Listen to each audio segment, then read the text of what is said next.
पूरी करके कोई स्नातक अपने गुरुकुल से बाहर निकलता था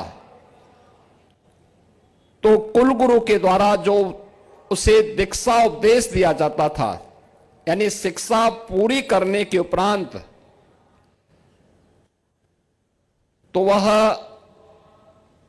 इन्हीं शब्दों के साथ में कि सत्यम वद धर्मम चर, यानी जीवन में सत्य बोलना और धर्म का आचरण करना, किसी भी अच्छे कार्य के लिए कभी प्रमाद न करना, हमेशा अच्छे कार्य के लिए अपने आप को तैयार करना, अपने कर्तव्यों के प्रति सदैव ईमानदार बने रह करके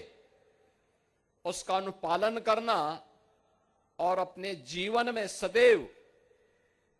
अपने से बड़ों का सम्मान करना, यानी मातृदेवो भव, पितृदेवो भव, आचार्य देवो भव, अतिथि देवो भव का भाव, ये संस्कार हमारे मन में सदैव बना रहना चाहिए। भारत का कोई स्नातक जब अपनी शिक्षा पूरी करके अपने गुरुकुल से बाहर निकलता था, इस भाव से उत्प्रोत होकर के जब निकलता था, तब भारत दुनिया की सबसे बड़ी अर्थव्यवस्था के रूप में अपने आप को स्थापित पाता था। भारत तब दुनिया की सबसे बड़ी ताकत था। हम जो करते थे दुनिया उसका अनुसरण करती थी, लेकिन जब हमने दुनिया का अनुसरण करना प्रारंभ कर दिया तो हमारी ताकत भी उसी प्रकार से कम होती गई और आज भारत की स्थिति क्या है यह किसी से छुपा हुआ नहीं है। यह एक प्रश्न हम सबके सामने सदैव बना रहना चाहिए और इसीलिए कृतज्ञता का भाव हमारे मन में हमेशा होना चाहिए, हमारी पहचान बननी चाहिए। विश्वविद्यालय जिस विभूति के नाम पे स्थापित हुआ, बाबू बनारसी दास,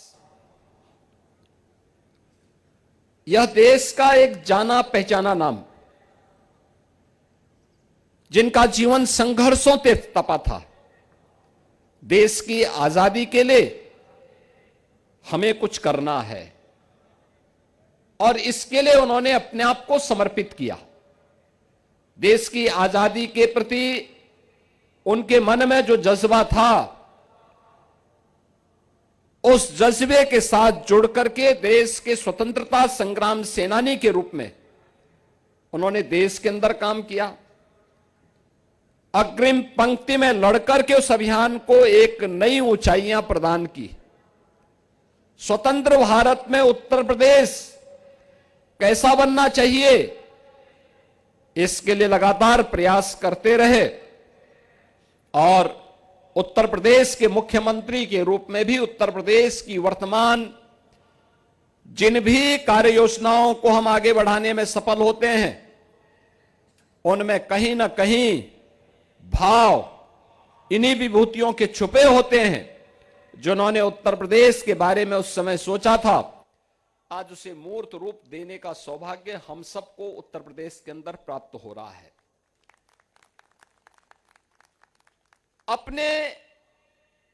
उन विभूतियों के प्रति जिनके नाम पर विश्वविद्यालय स्थापित है, उनके प्रति कृतज्ञता का भाव,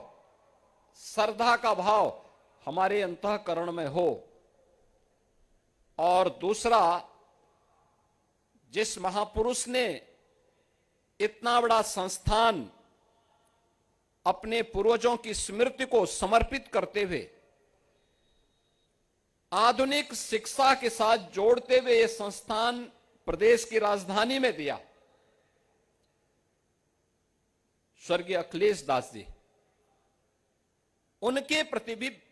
विनम्र श्रद्धांजलि का भाव और श्रद्धा का भाव हमारे मन में होना चाहिए।